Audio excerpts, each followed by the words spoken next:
আসসালামু আলাইকুম everyone, welcome back to my channel ছাতিকা ছাড়া কুকিং। আজকের রেসিপি নতুনদের জন্য রেস্টুরেন্ট স্টাইলে ঘন ডাল রান্না। এভাবে ডাল রান্না করলে খেতে অনেক মজা হয়ে থাকে, তেমন কঠিন প্রসেস না। খুব সহজে মজার এই রেসিপিটি আপনারা বাসায় একবার ট্রাই করতে পারেন। চলুন রান্নার প্রসেসটা দেখিয়ে দিই। রেস্টুরেন্ট স্টাইলে ঘন ডাল রান্না করার জন্য এখানে আমি 1 কাপ মসুর ডাল নিয়েছি। এবার ডালগুলো একটা পাত্রে ঢেলে নিচ্ছি ভালোভাবে ধুয়ে নেওয়ার জন্য। সেজন্য কিন্তু এখানে পানি দিচ্ছি। পানি দিয়ে কষলিয়ে কষলিয়ে ভালোভাবে ডালগুলো ধুয়ে নেব। ঘোলা পানি ফেলে দিয়ে কয়েকবার পানি চেঞ্জ করে ডালগুলো ভালোভাবে ধুয়ে নেব। এবার চলে যাচ্ছি মূল রান্নায়। চুলায় একটা প্যান বসিয়ে দিয়েছি।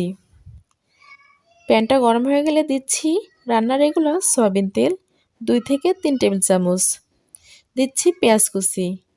এখানে একটা পেঁয়াজ ছোট ছোট কুচি করে তেলের মধ্যে ছেড়ে দিচ্ছি। সেই সঙ্গে দিচ্ছি রসুন কুচি।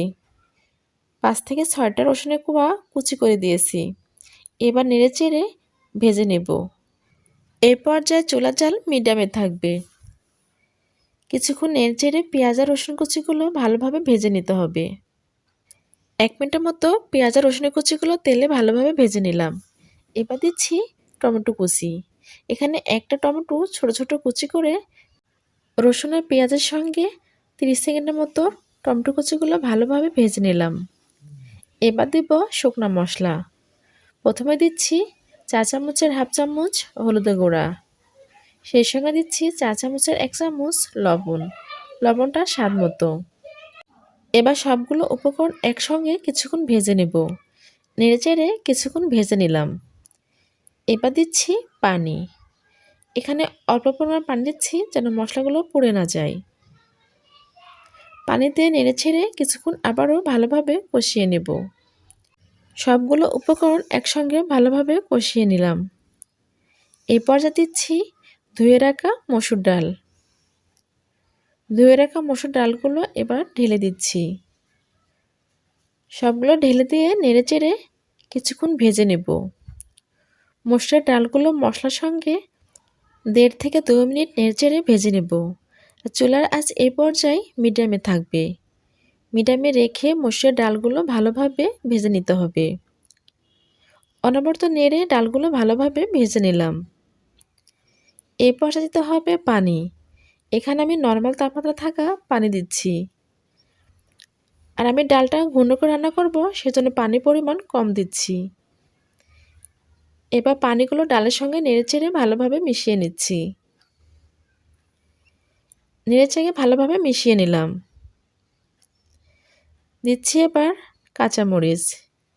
এখানে আমি 3টা কাঁচামরিচ আস্ত ডালের মধ্যে ছেড়ে দিচ্ছি।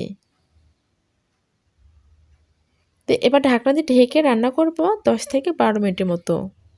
এই পর্যায়ে চুলার আঁচ মিডিয়াম থেকে বাড়িয়ে দিয়েছি। 10 থেকে 12 মিনিট পর ঢাকনাটা উঠিয়ে ডালগুলো আবারও নেড়েচেড়ে নিচ্ছি। এই পর্যায়ে আমার ডালগুলো ভালোভাবে ফুটে গেছে। আপনাদের ডাল যদি 10 থেকে 12 মিনিটে না ফুটে তাহলে আরও কিছু পানি অ্যাড করে ডালগুলো ভালোভাবে ফুটিয়ে নেবেন। এবার একটা ঘুঁটি দিয়ে ডালগুলো ভালোভাবে ঘুটে নিচ্ছি। আমি ডালগুলো ভালোভাবে ঘুটে নিয়ে দিচ্ছি ধনিয়া পাতা।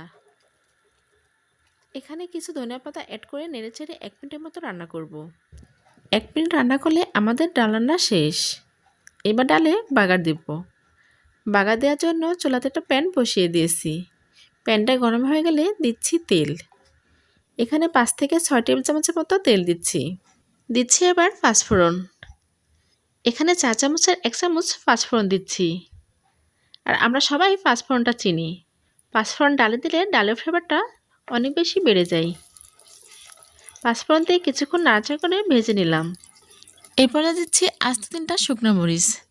শুকনো মরিচ দিয়ে পাঁচফোড়ন আর শুকনো মরিচগুলো তেলে কিছুক্ষণ ভেজে নেব। 30 থেকে 40 সেকেন্ড তেলে ভেজে নিলেই শুকনো মরিচগুলো ভাজা হয়ে যাবে। এরপরে দিচ্ছি কিছু রসুন কুচি। সেই সঙ্গে দিচ্ছি পেঁয়াজ কুচি।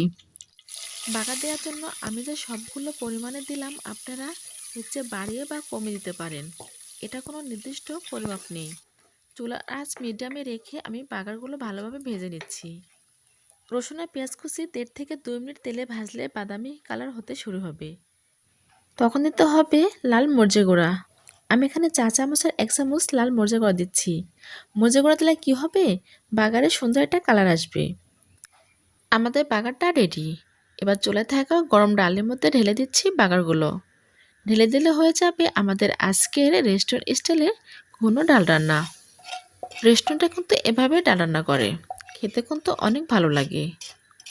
আশা করছি আমার আজকের রেসিপি আপনাদের কাছে অনেক বেশি ভালো লেগেছে। ভালো লাগলে লাইক, কমেন্ট, শেয়ার এবং সাবস্ক্রাইব করবেন। সাবস্ক্রাইব করে আমার চ্যানেলের সঙ্গে থাকবেন, আমি যেন আপনাদের মাঝে এমন মজার মজার রেসিপি নিয়ে হাজির হতে পারি। আর খেতে কেমন লাগলো আমাকে অবশ্যই কমেন্ট বক্সে কমেন্ট করে জানাবেন। সবাই ভালো থাকবেন, সুস্থ থাকবেন। সুস্বাস্থ্য কামনা করে আজকের মতো বিদায় নিচ্ছি। আবারও হাজির হয়ে যাব নতুন কোনো রেসিপি নিয়ে। আল্লাহ হাফেজ।